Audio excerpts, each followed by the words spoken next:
Welcome to Question Time, which tonight comes from Norwich.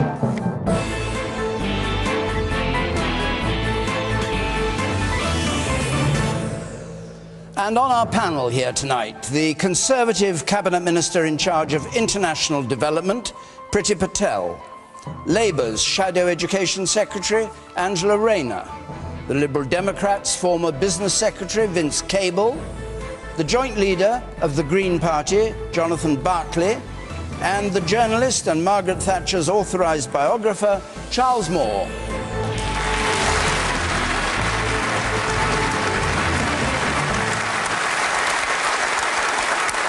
Thank you very much, and remember, if you want to get stuck in at home into these arguments, Twitter's at your disposal, Facebook, our hashtag is BBCQT, you can search for BBC Question Time, you can text us if you prefer to do that, 83981 is the number, push the red button to see what others are saying. Let's have our first question, which comes from Jason Dyer, please. Jason Dyer. Thank you, David. I would like to know, ask the panel, after paying taxes all your working life, do you think it is fair that you have to sell your family home to pay for the care? Is it fair you have to sell your family home to pay for your care costs in the manifesto today? Priti Patel, is it fair? Well, it's not fair, and that's not what we are proposing. We are very clear in terms of the fact that we need to take some decisions now, long-term decisions, about how we look to the future and address the ageing population and the needs of social care. And so what we are saying is that we will put in place now this ability and this safeguard of £100,000 so people can still keep their house. They don't have to sell their house, but they are protected now in terms of their long-term care costs, and that applies to people that are having residential care, so in care homes, as well as those that now have care at home as well, whereas previously the focus was only on those that went into care home settings. Isn't it what you used to call the death tax when Labour suggested something very like it? I think Labour were proposing something totally different, which was a tax on all assets, property, carte blanche, and so we've been clear about having this £100,000 level, which makes it very clear that people don't have to sell their homes, they can stay in their homes and they can keep their properties. But their children have to sell them. Well, there is obviously a position afterwards in terms of whether or not it's family members, effectively. Okay. Vince Cable. Well, Priti's completely wrong. I mean, there is no cap on the amount of money that you have to pay. If you contract one of these degenerative diseases, dementia or some other complicated matter that involves very, very large expenditure on social care, there is no limit to what you have to pay. There's a crucial difference between what this government is proposing and what we agreed under the coalition. We said under the coalition that there should be a cap of £75,000. We agreed it was in the legislation and the government have pulled it. And what happens now, it's a lottery. I mean, if you grow old without ill health problems and then perhaps die quickly, there aren't big social care bills. If you're one of those unfortunate people that have these degenerative conditions over a long period of time, you have massive social care bills, it's surely fair that society should protect you. And that's why we talked about having a cap to the amount of social care payments. Under the government's proposal, that is withdrawn. It is a wicked lottery. And there's a lot of hypocrisy in this, because the last year or so, the Tories introduced, they cut inheritance tax, supposedly to help people pass on property to their children. But what will now happen is that if you're one of those unfortunate people who's got unlimited care costs, you'll be paying 100% inheritance tax. All of your family savings will disappear. It is a lottery, it is grossly unfair, and it's a big step backward from where we were a few years ago.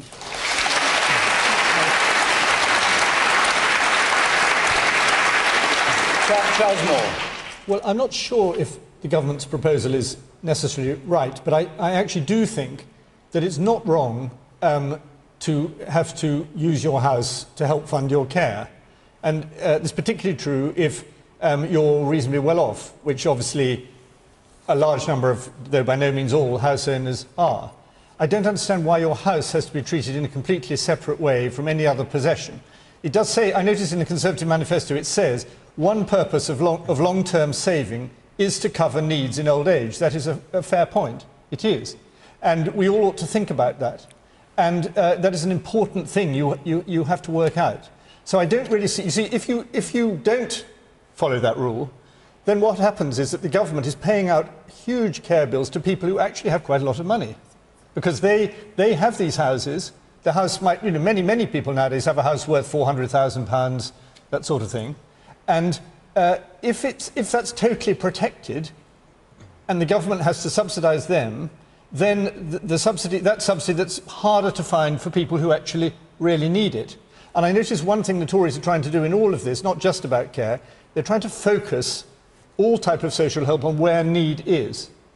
So they're trying to get rid of this idea that everybody can get need. Now, this is going to annoy a lot of Tory voters, because, as a matter of fact, because you know, a lot of Tory voters are quite used to being quite well off and getting quite a lot of government money for one thing and another.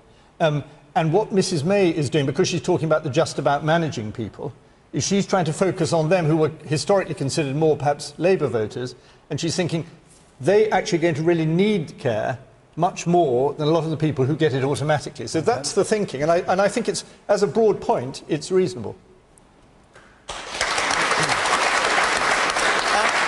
Angela Rayner. Well, it's clear to me that the Conservatives have replaced the triple lock with a triple whammy for pensioners, if I'm quite honest. The winter fuel allowance, the issue around pension cuts, and now this issue, what we're dubbing the dementia tax.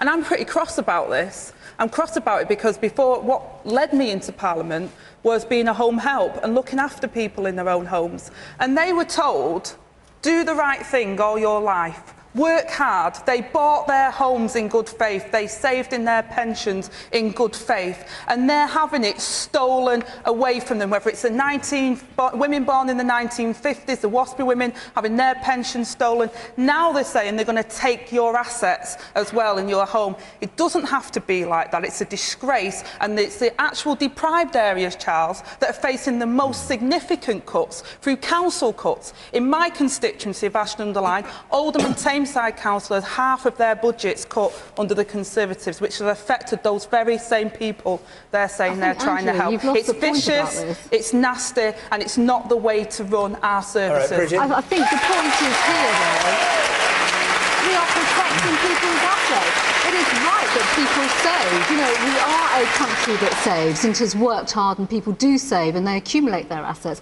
But we are protecting people's assets up to £100,000. You wait until they die and then you're going to snatch it from them. So what's Labour's solution then? Because we are taking a long-term approach to social care provision. It is not sustainable, Angela. It's carry on in the way in which we are doing so right now. You are cutting taxes to the rich. You have cut corporation tax to 17%. You've cut and capital gains tax. And grow jobs. No, it doesn't. I think you'll find it does. It doesn't. Is it Margaret Thatcher's level was at 33%? We're at 17%. We can pay for our elder relatives. We don't need to be this way. I'll just pick up on one little something you said.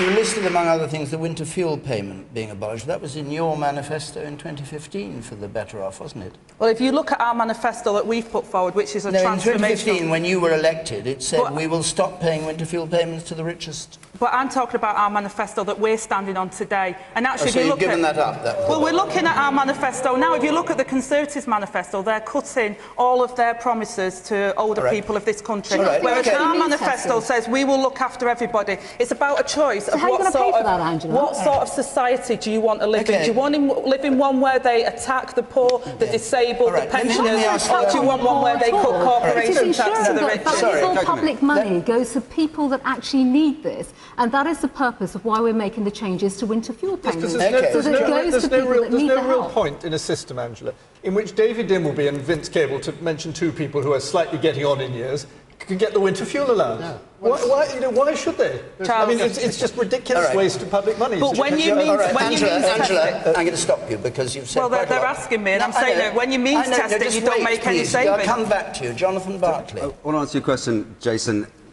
Let's back up a little bit. When the NHS was set up, and NHS is very close to social care, they have knock-on effects on one another. It was set up with the principle that we don't know what the future is going to hold, and therefore, collectively, as a society, we will make provision to make sure that if someone does need 10 years social care, if they do need a major operation, or if they're indeed healthy and lucky enough to have a very long life of health, they should all have the security, and that should be funded by all of us, not singling out individuals and breaking that social contract between us. Now, the Conservatives are breaking that social contract. They are piling pressure on individuals. And I think we need to also be clear about what the context is. This is not coming about because we suddenly have an ageing population. This social care crisis is because we've had chronic cuts and underfunding at the local authority level.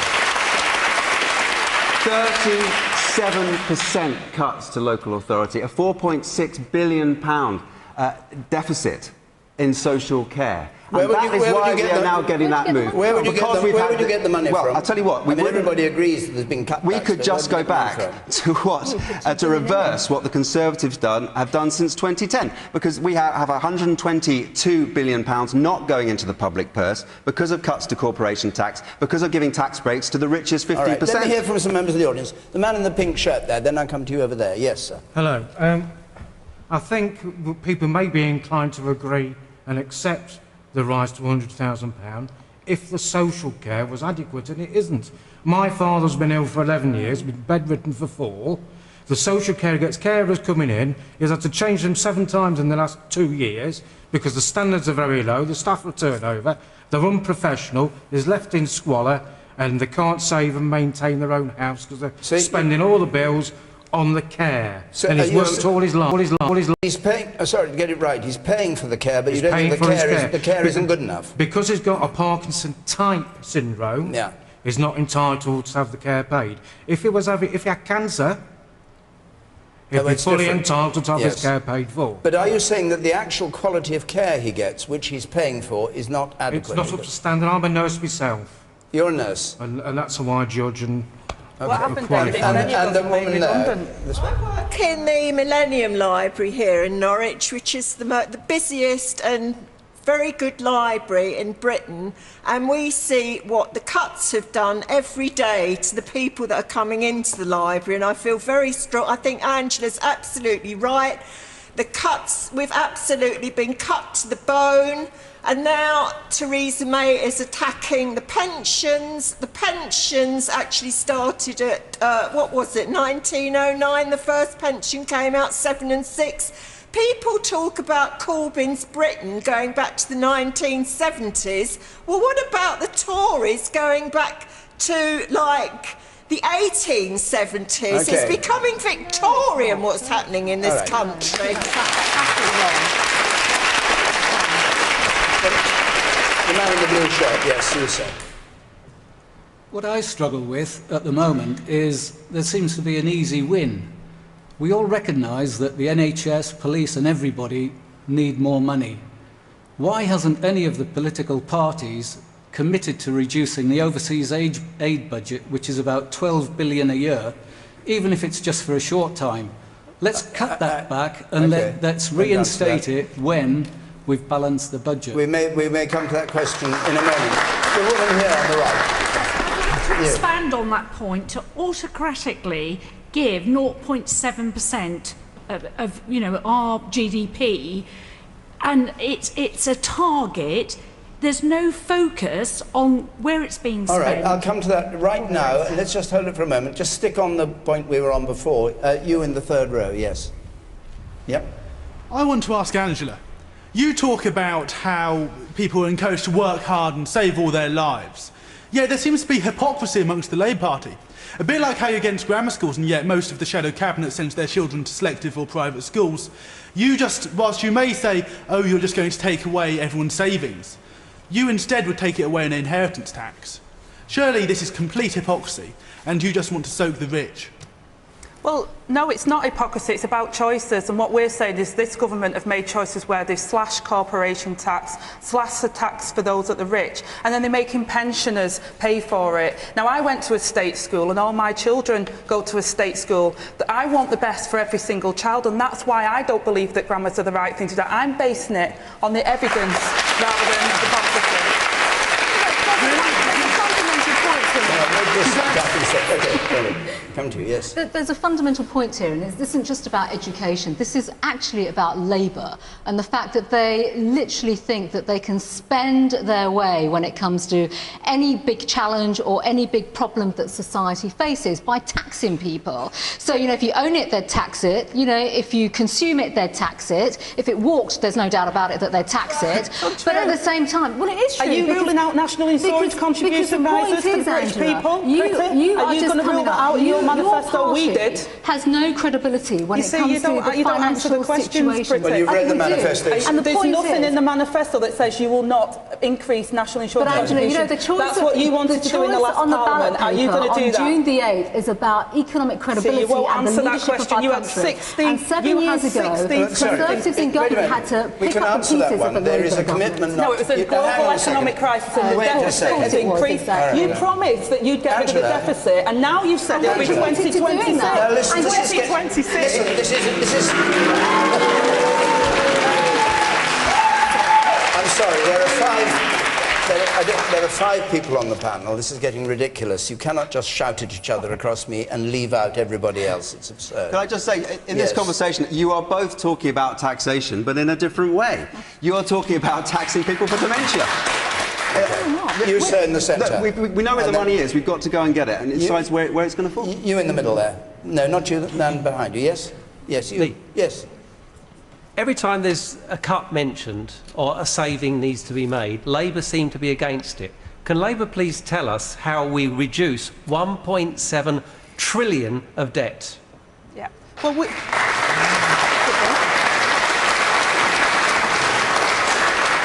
to be honest, that's a really fair point, because under the Conservatives, debt has doubled. And they promised... and this is why I get really passionate about it, because they promised that they would make sure the deficit was already gone by now. It's not true. What's your answer to him? My answer to you is that where we said we would borrow, it's about capital investment. It's about borrowing and investing in our young people and our British lives. Okay. So instead of getting people off the peg from abroad to do the skills in our country, it's about making sure that our young people have a national education service, so they're invested in without the debt. All right. Don't overdo it. Vince Cable, how would you answer his point? How is the debt going to be paid off, which has increased under the Conservatives? Well, if we're going to have improved services while dealing with sensible public finance and public debt, as you rightly say, we've got to have an honest way of funding these things. That's why we've addressed the issue about the lack of funding for social care and health by saying, you know, we've all earners, we've got to pay a penny in the pound more on income tax. That doesn't solve the problem, but it substantially alleviates it. But saying you can never cut anything and that you've got to have tax cuts the whole time is fundamentally dishonest. Because if we have good public services, we've got to pay for them. Not just a handful of billionaires, but we've all got to make a contribution. And there was nothing in the Conservative manifesto today to explain how public finance is going to be raised. Where would you suggest we make our cuts? We have to make cuts somewhere, you agree. Well, I can assure you, cut? I was in the coalition for 5 years. I ran a tough budget. I had to cut my department spending by 25%. Did you agree in that? I did it because we had to get the budget in order. So you agree that we need to cut some services somewhere? We have to manage the public finances properly, of course. But what is missing from this national debate at the moment, and particularly from the Tory manifesto, is where are they going to raise taxes? We know that after the election, when Theresa May gets in with a big majority, taxes are going to go up, probably in income tax, probably national insurance. White Van Man is going to have to pay more. There isn't a word about it in their manifesto. Priti Patel, just answer. Well, we've already said... Let me do it this way round. Would you like to state that there will be no increases in tax and no increases in national insurance? Well, or are those words that Mrs May would not allow you to speak? All decisions on tax and spend are set out, and rightly so, Vince will know this and other panellists will know this, in the rightful way, which is through budgets and fiscal events. That is not for me as a panellist to come on and start speculating about. No, maybe in your manifesto, Angela, where, of course, you know, it's all about corporation tax solving all the social problems that there are. But actually, this is about being credible on the economy, Well, you're not credible, making sure, I think you'll find we are, when it it comes to financial credibility. Labour have a £58 billion black hole in their own finances from their manifesto. You, sir, over there. And we are committed to the financial position that we'll be taking. I haven't had a chance to read the Tory manifesto because it only came out today. But the winter fuel allowance, how exactly are you going to implement who has it and who doesn't? Because other governments have resisted doing it because they said it was too complex.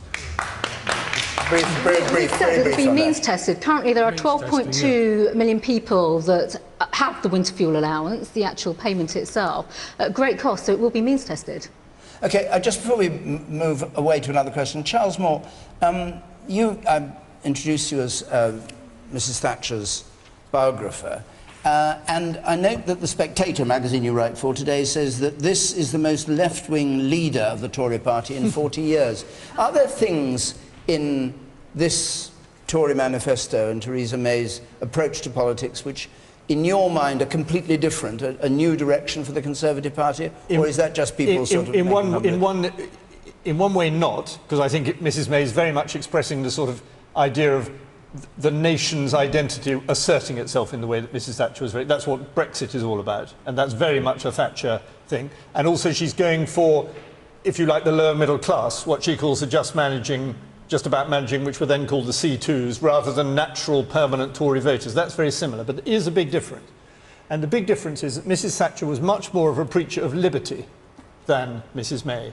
And she much more talked about opportunity, and she much more said, trust the people to create wealth. And the thing that the only real thing big thing that worries me about the Tory manifesto is I think it doesn't fasten on that. It doesn't look at the gifts of the people, about how they can do things, how a person can start up a business, and how to create better opportunities so that they can, trusting the people to create the prosperity. There's an element of, I think, too much control in all of this, and it does worry me. Because, you know, particularly if we're Brexiting, we're left to our own devices. We've got to sort it out. And for that, we've got to have a lot of economic freedom. OK. The last point you said, then take another question. Up there. A question for Priti.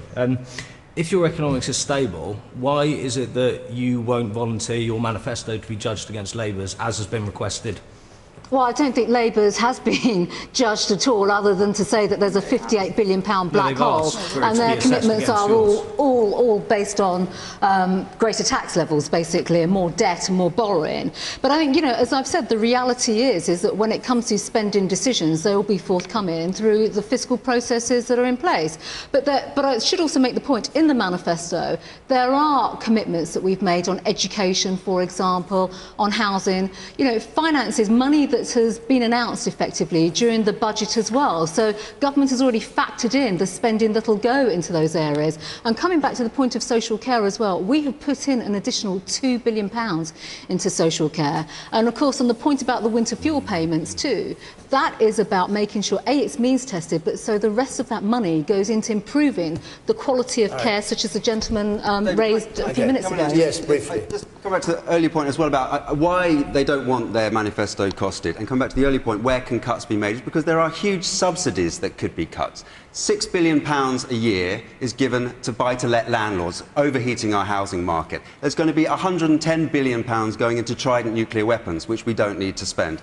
There is another £40 billion that goes into subsidising the private pension industry that just lines the pockets of financiers in the city. All those things can be cut. We can make the cuts, and you don't want those numbers scrutinised because you know you are subsidising the wrong people in the wrong places.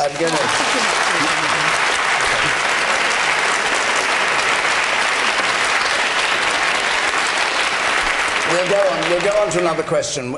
Just before we do, we're going to be in Belfast next week, and we're in Barnet the week after that. And I say that so that if you want to come, the address is on the screen there and you can. I should also mention the two leaders' specials. Well, 4 leaders, in fact, but 2 leaders in pairs. Theresa May and Jeremy Corbyn are going to be in York on Friday the 2nd of June.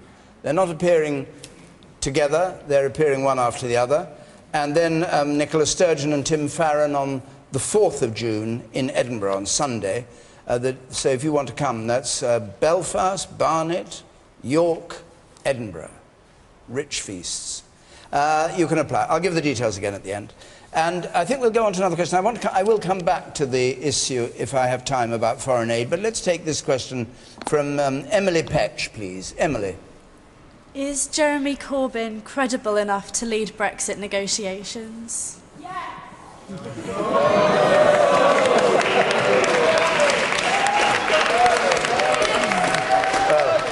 I won't take a show of hands, but we'll hear from our panel first.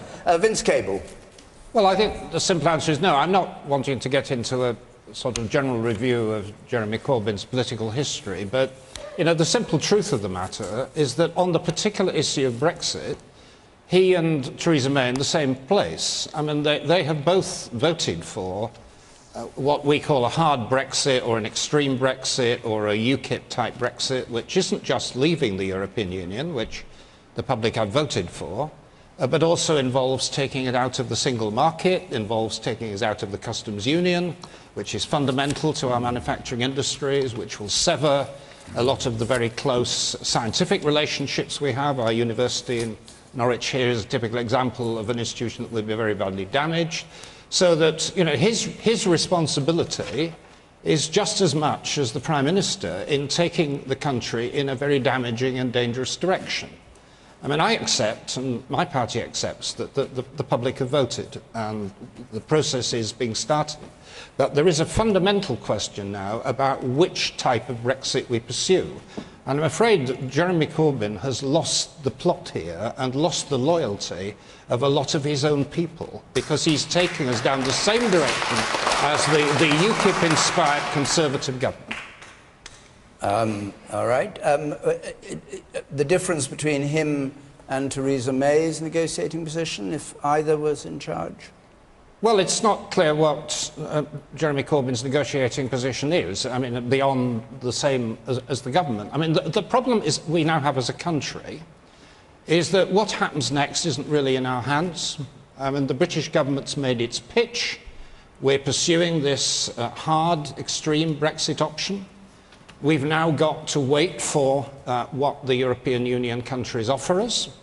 They're going to struggle, obviously, to have a common position. There's 27 governments, the European Parliament, and it will probably come in the form of a take-it-or-leave-it offer. And if the offer is a bad one, the question then will be, what do we do as a country? And what my party is saying, quite distinctly from Labour or the Conservatives, is that the public have got to be given the choice of deciding whether we take what is on offer. And that's the context of having another referendum, and I don't think the Labour Party are in that space. But just while you're on that point, there are two things there. Do you accept that now a majority of people, even if they voted, even including those who voted to remain, now want Brexit and want the government to get on with it? And secondly, it was you, of course, who said that a second vote would be seriously disrespectful, yes, and utterly counterproductive. And now you've changed your tune. I said that and I meant it at the time of the referendum. We had the referendum. To disrespect the majority would have been completely wrong. But we now have a different question to answer, which is what happens at the destination. You know, we voted to leave. But sorry, what were you saying would be counterproductive? An immediate, oh dear, we didn't like the way they went, let's have another one next year. There was a lot of suspicion, quite rightly, that in some European countries they had referendums, they were lost, the government ran them again. That's happened in Ireland. And you thought that might happen? And that could have happened. Well, the Cameron would stay there and say, let's do it all over again. If it happened, it would have been wrong, and that's what I was criticising. Oh, right, okay. But we're now dealing with a fundamentally different question, which is what happens when we get to the end of the process. I mean, in our view, the government, backed in this case by Jeremy Corbyn, are leading us into a very deep swamp. Okay. Okay, it's where we're going. We've got to have some line of retreat if this goes badly wrong.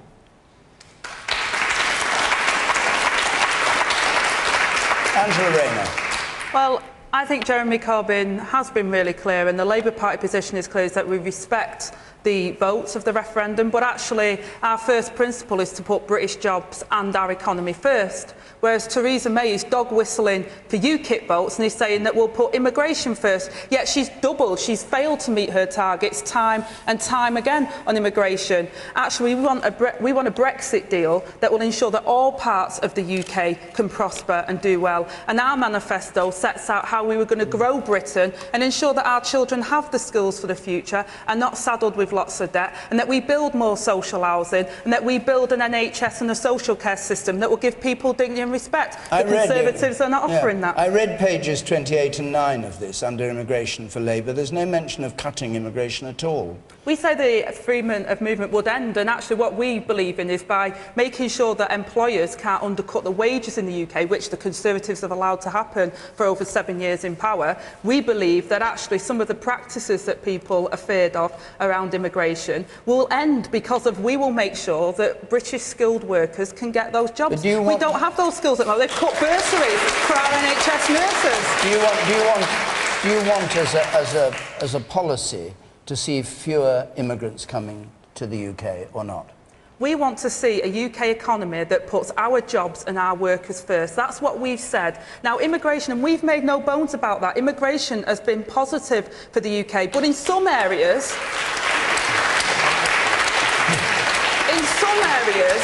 like in my constituency, National Underline, they feel they've been disproportionately affected by immigration because they've seen the housing pressures, they've seen public services being cut, and they've seen the undercutting of wages. And the Conservatives have allowed that to happen. They've broken their promises on that. And they're going to wreck our economy by dog whistling UKIP on this particular issue. Thank you, David. Well, the question was about leadership and whether or not Jeremy Corbyn is credible as a leader to go in and get the best deal for Britain when it comes to our Brexit discussions and negotiations. I think the obvious answer is no. I mean, can any of us seriously picture and see Jeremy Corbyn sitting down with presidents and prime ministers and chancellors across Europe to get a deal? The reason why the answer is no is because we are going to face a challenging time over the next 5 years, and there's only one leader, Theresa May, as Prime Minister, who's been able to recognise that and face up to the fact that... Where's the 350 million you're talking about? Hang on a second. We need to get the best deal for our country in those negotiations, which means that we need a strong leader, someone that's going to stand up for Britain, someone who will stand up for our national interests, and someone who will get a good deal for our country, and that is Theresa May. And just another point, on the point about immigration as well, let's be clear about why we have had so many issues over the years on immigration, because it was a Labour Party in government that allowed a policy of uncontrolled immigration, and our objective through our Brexit negotiation will be to take back control of our immigration, to control our immigration policy, and to ensure, well, we're going to do this by leaving the European Union, Angela. Theresa May was the Home Secretary for 7 years, and she's failed every single one of the targets she's recognised.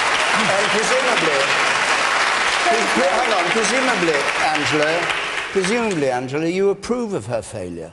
I approve. Because you don't want to control immigration. I believe that setting targets is the wrong way to go about immigration in this country. Immigrants come to this country and they work and they prop up our national health service. You're saying the targets are irrelevant anyway. The target's not the issue. The issue is about people feeling like they've been left behind, that their kids are not getting a future because they're going overseas to get with skilled workers instead of giving our children those chances. Charles and Jonathan, I'll come to you, but let's hear from some members of our audience here. A lot of hands up. You, sir, over there. I think if the government truly wants to unite the country and represent the views of everyone, then surely more than one political party leader should be at the negotiation. You can't just have a Conservative-led negotiation. You're only going to have more than half the country disagreeing with it. You need to have representation from every party to truly get a unified Britain. Okay. And the woman in orange there. Yes, thank you.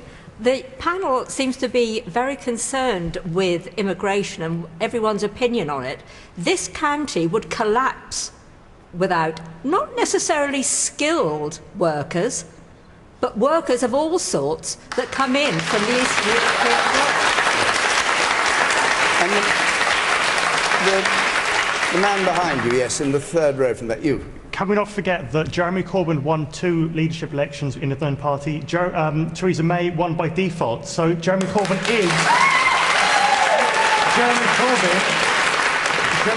is in a more stronger, more stable position than Theresa May. Theresa won by default. Right, so Charles, why should she be in charge of our country negotiating Brexit? Well, she's got an election coming up. Presumably we'll be able to judge her standing in the country by that. Charles Moore. In the forward to the manifestos, but the leaders both write something. And in the first paragraph, Theresa May says Brexit will define us. And Jeremy Corbyn, in his first paragraph, says, a big part of being the leader of a political party is that you meet people across the country and hear a wide range of views and ideas about the future.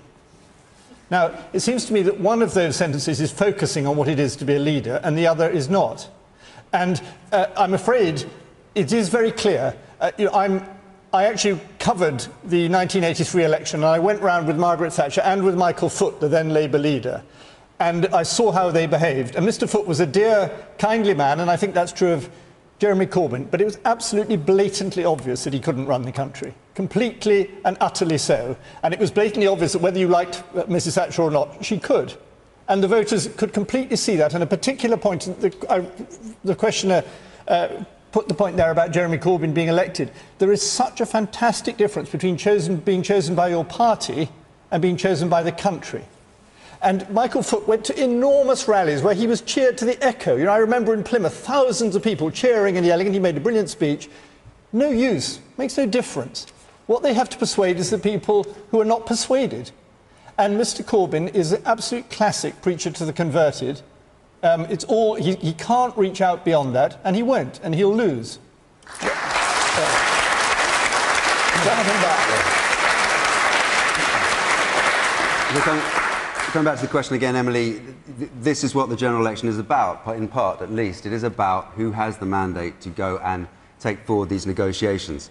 With regard to your specific question about Jeremy Corbyn, I admire him in many ways. I think he's put forward a bold manifesto, but on his judgment on Article 50, it was not good. You know, if you remember, cast your mind back to 24 hours, 48 hours after the referendum, he urged Article 50 to be invoked immediately. That was an error of judgment. He has given the Conservatives a blank cheque. I guess not just a blank cheque, he's driven them to the bank and got them to cash it in over the Brexit negotiations. But what's the alternative? Theresa May, who's made mistake after mistake after mistake already in the Brexit process, over Gibraltar, over threatening, rattling the sabres around intelligence when she wrote the letter invoking Article 50. She's had to be dragged kicking and screaming after people told her that they wanted to take back control through the referendum, just to let Parliament have a say in it, and eventually conceded a vote in Parliament at the end. But this is a Prime Minister who says one thing and does another, and that's becoming apparently clear. We saw it over the general election. No, there was going to be no general election. A few days later, a general election is called.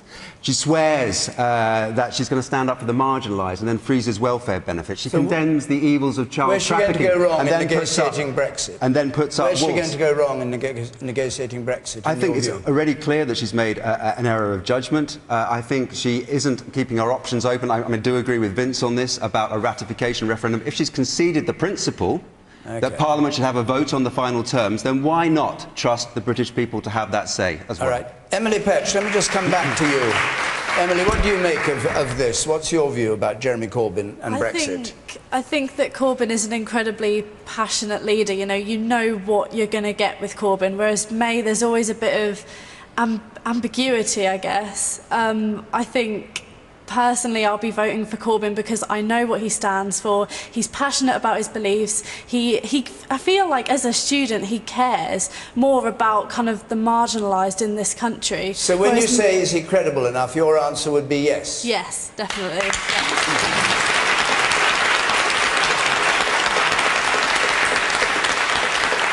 So it was a kind of rhetorical question. Yeah, I just want to know what everybody else thought. Let's go on to another. Now, I tell you what, I said we'd come back to the issue that was raised a moment ago, and it's a question from Gordon Jones. I think we can take that. We won't just take the key issue in it, Gordon, can you? Thank you, David. The thing what gets me about the Conservative Party at the moment, they're carried on from Cameron's 0.7% of GP, and why? 0.7%, you're talking about foreign aid? Yes, yeah. Sorry. Okay. Foreign aid. And what was your actual question? Why are they still doing that? Why are they still carrying on? When you've got shortage of policemen, firemen, the care workers, everybody else, everybody suffers while we keep giving this large amount. And we're giving this large amount away to silly things. We even give Helena Ireland 285 million to build an airport what no airlines can take off from. OK. Charles Moore. Yes, I basically agree with what was just said. First of all, I think it's very wrong to commit automatically a percentage of the country's money. You shouldn't have a law. All spending should vary depending on need. You shouldn't have a law that says it's got to be X percent. Secondly, it is true, and it's partly because they say it's got to be that much, that they don't know how to spend it. So it's all there, and they don't know how to spend it. And thirdly, they're actually not allowed to spend it on things that are of benefit to Britain. It's actually against the rules. And so it is wasted, and it forbids, one of the key things about running a country is priorities. I've often seen British aid workers in foreign places. Many of them are excellent people, DFID people, I mean government people. But the actual way the system works, I've seen it in Afghanistan, particularly when it's a very dangerous situation, is that all the money that they hand over from British taxpayers goes to the government, and in these bad places it's squandered by the government. The people whose fingers are nearest to the money keep it. That's how it works in those places. And when we actually have priorities, I can't understand why the government's stuck on this one. It's the same with, they go on about energy prices, quite rightly, they're too high, but we have these unbelievably high renewable demands, that's the reason energy prices are so high is because we spend more than 7 billion a year out of the levy, making people pay that for alleged climate change. Alleged climate change. Alleged climate change.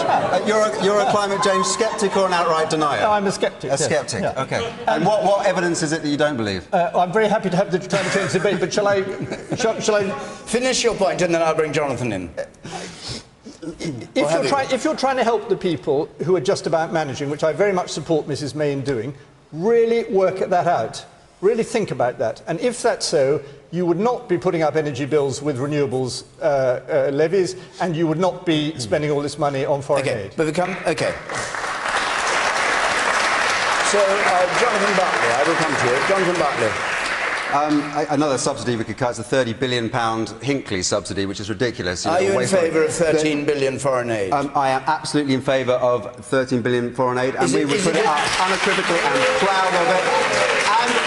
I am proud of it, and we would put it up to 1% of GDP. And let me tell you, I am ashamed of our country when we spend 40% of our gross domestic product in public expenditure on ourselves, the 5th biggest economy in the world, and we can just about scrape together 0.7% of GDP on the entire rest of the world, when there's a famine in East Africa with 22 million people facing starvation, and we can't muster up. Where's the pride in our country? Where's the passion about leading the world and doing the right thing? I'm ashamed that we're even having this conversation. Gordon.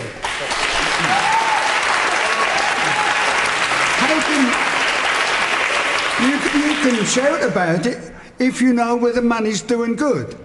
They give health ministry in Kenya 106 million to provide health for the next 8 years. Gordon, I'm absolutely on the same page with you on that. I believe we must know where the money's going. There must be accountability and there must be transparency, but that is not an excuse for cutting the aid budget. No, you've got to cut it.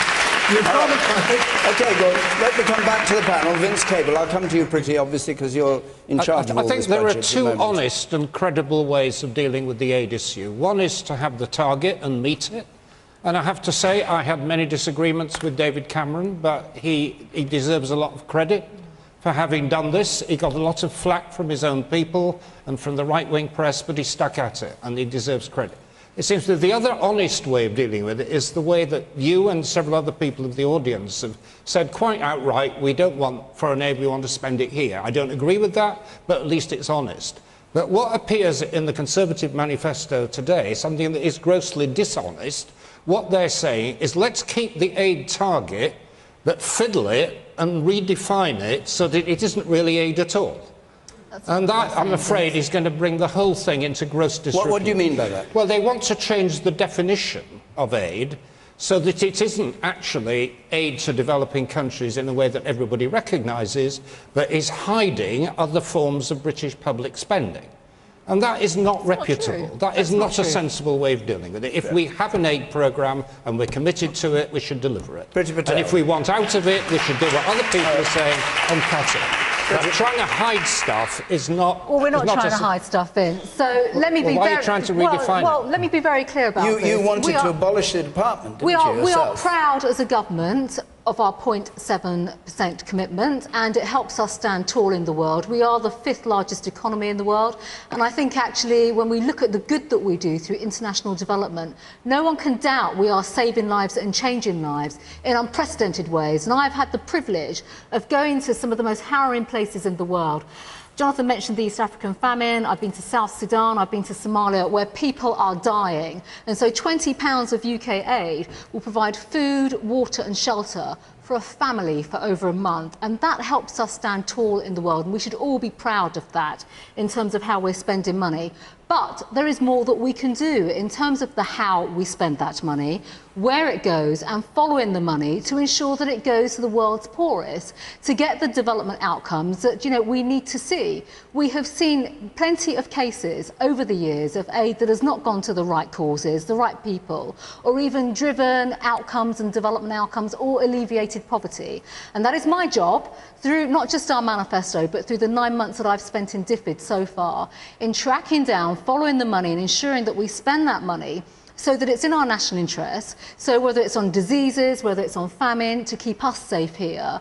And yes, in the manifesto, we do say that we would work with like-minded countries where we can reform the OECD, the DAC rules, for this very purpose, because we can't spend money, for example, on getting military support in to deliver aid in humanitarian situations. And I've seen those situations. I've seen aid workers, or I know of aid workers that have been killed delivering food relief in some very, very unstable parts of the world.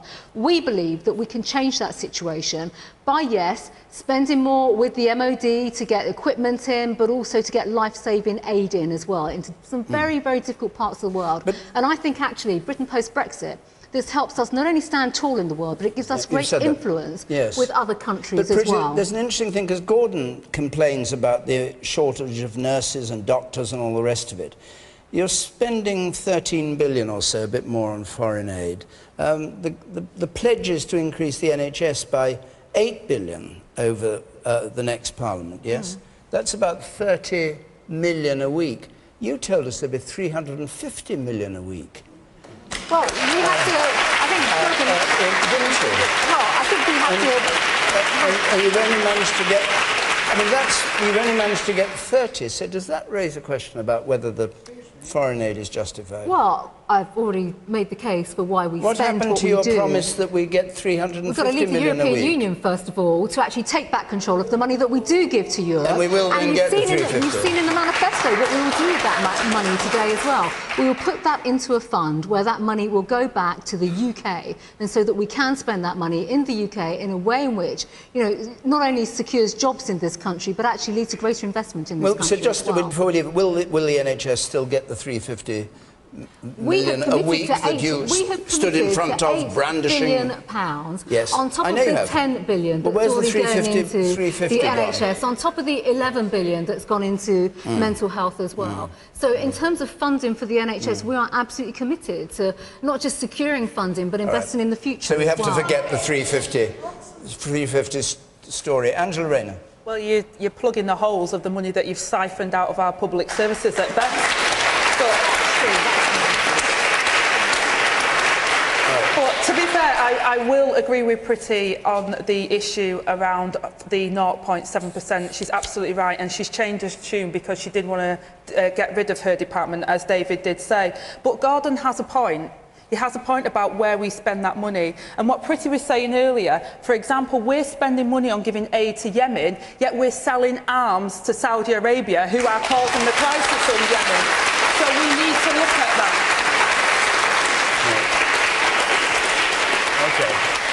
Okay. Joanne Reid, let's have it.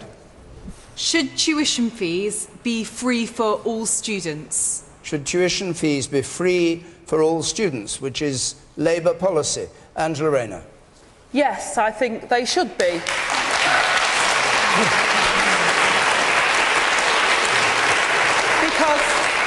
because students pay a massive debt to us by working in our industries once they are skilled and they're being our doctors, our scientists of the future. And our young people are leaving education with £44,000 of debt. That is astronomical. It never used to be like that. It shouldn't be like that, and we've got to end that scourge. And Labour have said quite categorically that we would do that because young people, our young people, are going to be the future of Britain post-Brexit. We'll invest in them. What was your point? Yeah. No, go on. But if young people are the future of Britain post-Brexit, your VAT would force people out of private schools, the state schools can't cope with it, and it would actually also deny the brightest and the best the bursaries. No, it would deny the brightest and the best, because there'd be less money going in, they couldn't get the education they deserve, and it would make the education in the state sector worse. OK, I don't think...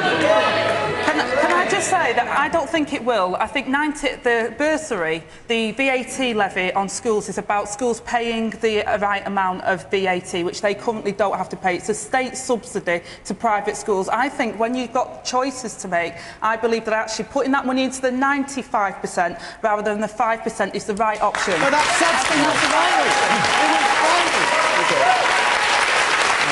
Priti Patel.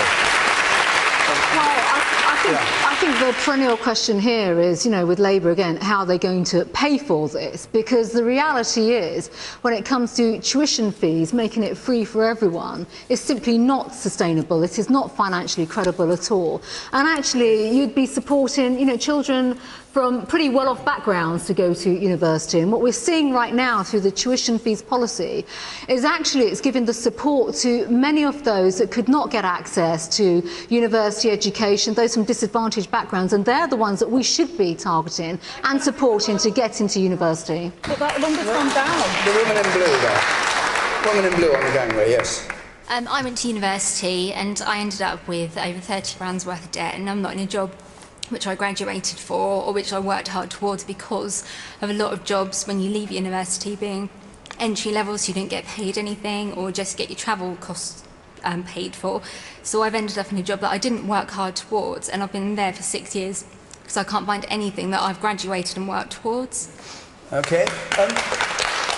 Vince Cable, of course, the Liberal Democrats famously didn't want tuition fees, and then we did. Do you approve of Labour's plan to abolish them again, or are they now inevitable? I think in an idealised fantasy world where money grew on trees, it should, of course, be free. And all three political parties, including mine, have made complete fools of themselves in the past by promising what they couldn't deliver. When the Labour government came in, they promised never to introduce tuition fees, and did, and promised not to increase them, and did, because they were being sensible and realistic, and Gordon Brown and Tony Blair could see that universities were going bust. They couldn't accommodate the students and provide good quality education, so that's what they did. When we came into the coalition, we'd promised not to increase tuition fees. It was obviously undeliverable. We had to do it. We paid a big political price for it. The question I had to face, and I was given the hospital pass of this policy, was what do you do? You've got 40% of young people going to university. We want to maintain world-class standards. How do you pay for them, right? You can ask the rest of the public to pay for it in tax. And remember that about 80% of adults never went to university, so why should they pay? You can do what they do in Scotland, which is they pretend it's free, but then they raid the budget of schools and further education colleges to pay for it.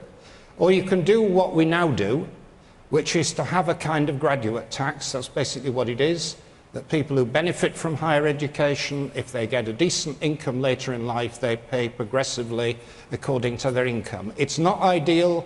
I can understand all the anxieties people have about this system, but what is the alternative? How do you pay for it otherwise? This is basic reality. In another corner, and then I come to you. Yes.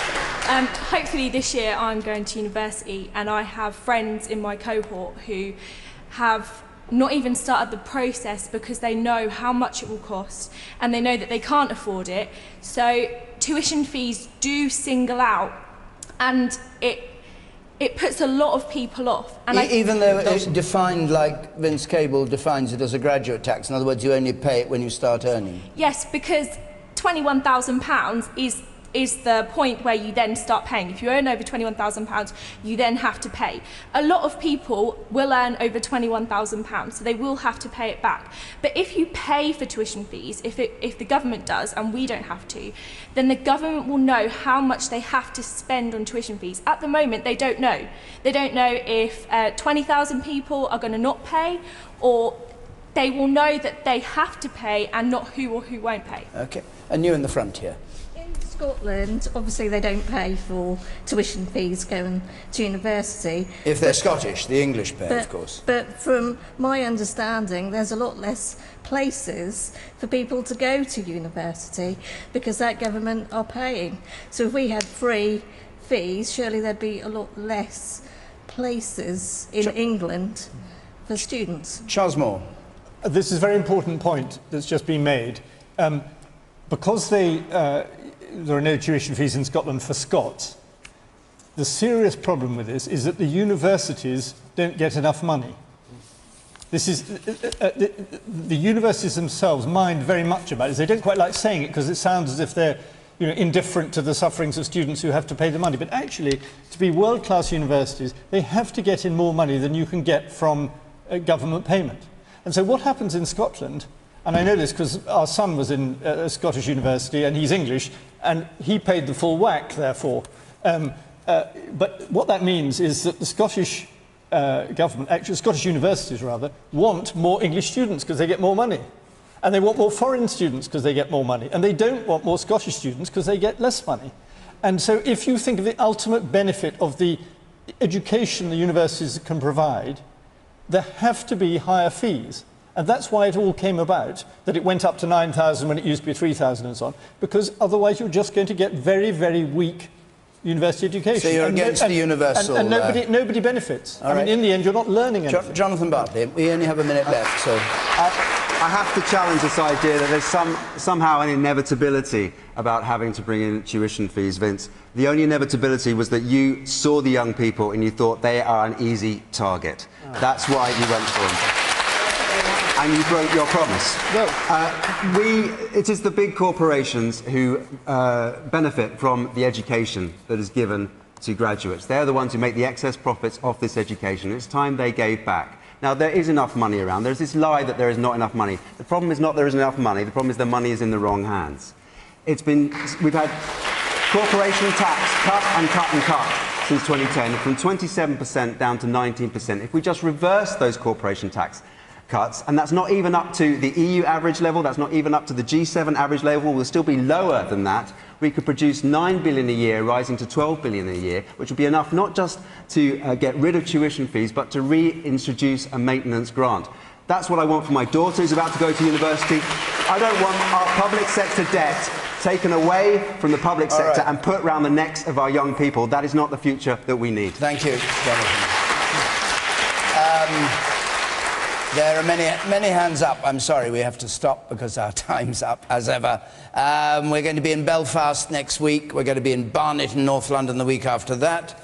A reminder of those leader specials, Theresa May and Jeremy Corbyn in York on Friday the 2nd of June, and Nicola Sturgeon and Tim Farron on Sunday the 4th in Edinburgh, not head-to-head, but one after the other. If you want to argue with them, quiz them, the details of how to apply are on the screen there. If you're listening to this on 5 Live, I was going to say the debate goes on, but actually there's a phone-in discussion goes on. I've been reminded that's what it is. It's not the debate because everybody here goes home. That's on Question Time, Extra Time, but our panel goes home, our audience goes home. My thanks to you on the panel, to all of you who came here to Norwich to take part in this edition of Question Time, and until next Thursday, good night.